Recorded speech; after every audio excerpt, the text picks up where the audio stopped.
ನಿನ್ನಲ್ಲಿ ನಿತ್ಯ ಜೀವವನ್ನು ಉಂಟು ಮಾಡುವ ವಾಕ್ಯಗಳುಂಟು. ಎಂಥ ವಾಕ್ಯಗಳಿದು?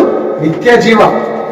ನೊಂದಿ ಬೆಂದಿ ಬೇಸತ್ತು ಸತ್ತವರಂತೂ ಇದ್ದರೂ ದೇವರ ವಾಕ್ಯವನ್ನು ಕೇಳಾಗ್ತೇನೆ ಅಂತ ಹೇಳಿ ನಿತ್ಯ ಜೀವ, ಪ್ರತಿನಿತ್ಯ ಜೀವ.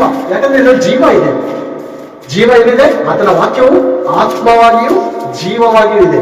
ಆ ಜೀವ ನಮ್ಮಲ್ಲಿದ್ದಾಗ ಸತ್ತವಂತ ಸ್ಥಿತಿಗಳಲ್ಲಿದ್ದಂಥವು ನಾವು ಬೇಸತ್ತುಗಳಿರ್ತೀವಿ. ಅನೇಕ ಸಾರಿ ನೊಂದಿರ್ತೀವಿ, ಬೆಂದಿರ್ತೀವಿ. ನಮ್ಮನ್ನು ಯಾರು ಕಾಪಾಡ್ತಾರೆ, ನಮ್ಮೆಲ್ಲರೂ ಕೈ ಬಿಟ್ಬಿಟ್ಟಿದ್ದಾರೆ, ನಮ್ಮನ್ನೆಲ್ಲರೂ ಅವಮಾನಿಸ್ತಾರೆ ಅಂದಾಗ ಯೇಸು ಕ್ರಿಸ್ತನ ನಿತ್ಯ ಜೀವವು ಏನಾಗುತ್ತೆ, ಆ ವಾಕ್ಯಗಳು ನಮ್ಮನ್ನು ನಡೆಸುತ್ತೆ. ನೀವು ಒಬ್ಬರೇ ಅಲ್ಲ, ನಾನು ನಿಮ್ಮ ಸ್ಥಿತಿಗಿಂತ ಹೀನವಾಗಿ ನಾನು ಈ ಲೋಕದಲ್ಲಿ ಧಿಕ್ಕರಿಸಲ್ಪಟ್ಟವನು, ನಾನೇ ಲೋಕವನ್ನು ಜಯಿಸಿದ್ದೇನೆ. ನೀವು ಧೈರ್ಯವಾಗಿರಿ. ನಾನು ನಿಮ್ಮನ್ನು ಎಂದಿಗೂ ಕೈ ಬಿಡುವುದಿಲ್ಲ, ಎಂದಿಗೂ ತೊರೆಯುವುದಿಲ್ಲ. ಎಂದಿಗೂ ತೊರೆಯುವುದಿಲ್ಲ. ನಾನು ಯಾವ ರೀತಿ ಕಷ್ಟ ಅನುಭವಿಸ್ತೀನಿ ಲೋಕದಲ್ಲಿ, ನಂತರ